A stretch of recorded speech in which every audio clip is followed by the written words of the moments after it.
અમદાવાદમાં આજે નવી પ્રસંગકુલ રજીસ્ટ્રેશનના નિયમોમાં ફેરફાર કરવા માટે માંગ કરવામાં આવી છે, જે અંતર્ગત રાજ્યની તમામ પ્રી સ્કૂલ બંધ રાખી અને સંચાલકોને વિરોધ નોંધાવ્યો છે। મુખ્યમંત્રી અને શિક્ષણ મંત્રીને વારંવાર રજૂઆત પણ કરવામાં આવી છે, ત્યારે સંચાલકોએ કહ્યું છે કે બીયુ પરમિશન 15 વર્ષનું રજિસ્ટર્ડ લીઝ એગ્રીમેન્ટ સામે અમારી રજૂઆત છે અને તેમણે વધુમાં કહ્યું છે કે આજે અમે ફરી મુખ્યમંત્રી અને શિક્ષણ મંત્રીને આવેદનપત્ર આપવા જઈશું। સરકાર તરફથી અમારી પાસે કેટલીક માંગણીઓ કરવામાં આવી છે। તેમણે કહ્યું છે કે અમે શરૂઆતથી જ કોમર્શિયલ અને પ્રોફેશનલ ટેક્સ ભરીએ છીએ। સંચાલકોનું કહેવું એવું પણ છે કે બીયુ પરમિશન સર્ટિફિકેટ માંગવામાં આવે છે, જે બધી જગ્યાએ પોસિબલ નથી હોતું। 15 વર્ષનું રેન્ટ એગ્રીમેન્ટ કરવું આર્થિક રીતે શક્ય નથી।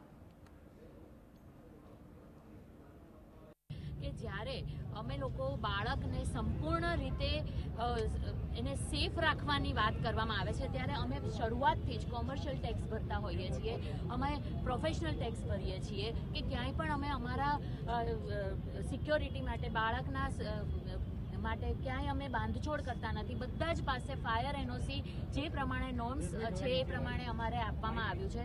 પણ એના પછીના જે મુદ્દાઓ છે કે જેમ કે બીયુ, તો બીયુ દરેક જગ્યાએ પોસિબલ નથી હોતું, જેના અંદર કોઈ સ્પષ્ટતા નથી રેસિડેન્શિયલ યા કમર્શિયલ। અને અમે એમ કહીએ છીએ, એમને એમ કીધું છે કે તમારે એજ્યુકેશનલ કરાવવું જરૂરી છે। તો અમારી એવી માંગ છે કે તમે સેફટીને ધ્યાનમાં રાખો। રેસિડેન્શિયલ યા કમર્શિયલ કોઈ પણ હોય, સાથે સ્ટ્રક્ચરલ સ્ટેબિલિટી સર્ટિફિકેટથી